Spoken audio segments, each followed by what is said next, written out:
Hey Schneider-Nighters! I'm Gnome And I'm Nudge. First order of business is Nightly! And Jazz Hands!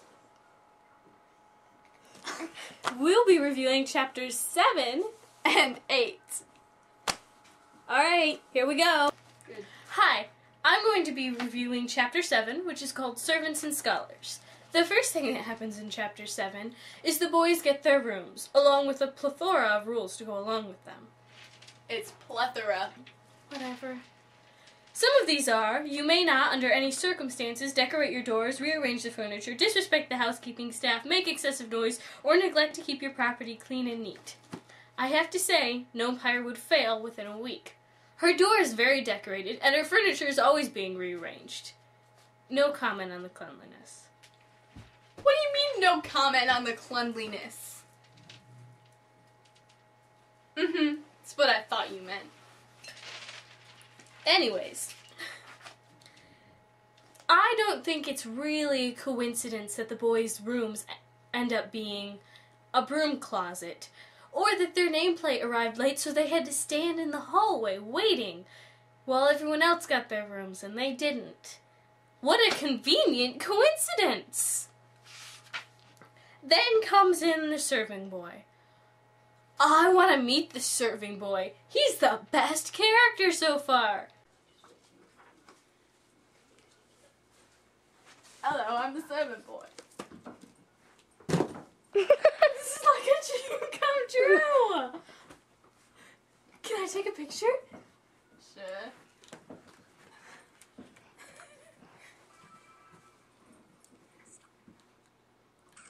Then you get to hear Rohan's life story.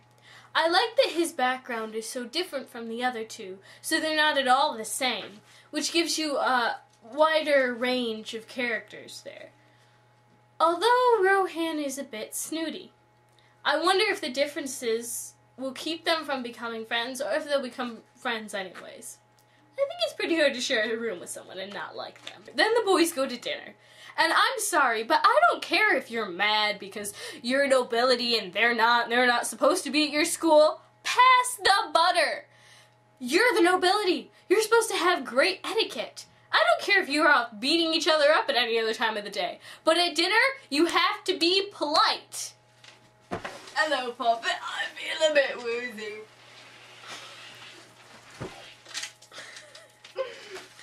And it ends on a note of bullying. Well, I guess things aren't really changing as much as he had hoped at Nightly Academy, but now at least he's on even footing with Valmont and can get him back a little better. Maybe now Valmont will actually learn his lesson, and possibly get the worst end of some bodily harm. Not that I would know anything about bodily harm. Hi, I'm going to be talking about Chapter 8 of Nightly Academy, which is called Chalkboards and Swords.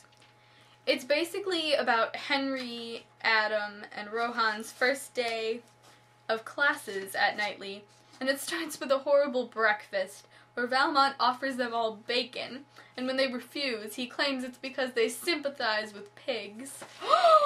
No! And because Henry used to sleep with pigs in barns because he had no parents, and he thinks the pigs are his parents. If this is true, I hope Henry gives Valmont swine flu. That's a great sequel plot! Rate 5 stars for The Swine Flu Pigs of Doom Attack Valmont! Oh, and Valmont's health leads me to my next subject. In Sir Frederick's medicine class, Valmont tries to Victorian health class. tries to cut off the circulation in Henry Grimm's arm, and it turns 5 shades of purple. And because of this, he becomes Sir Frederick's little helper for the rest of the year.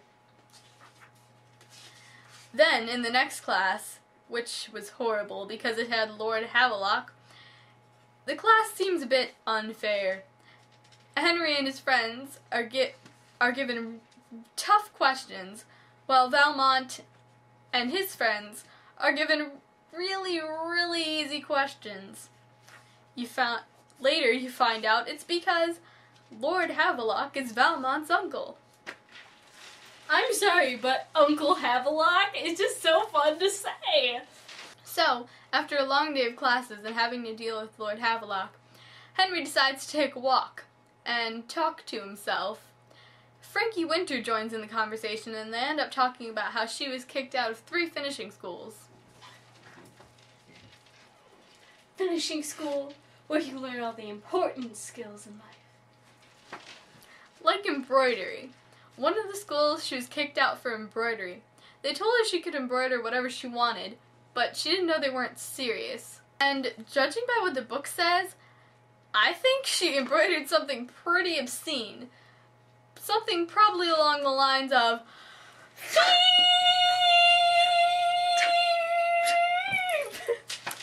Yeah. So, Henry, fearing the wrath of Lord Havelock, runs off to his room.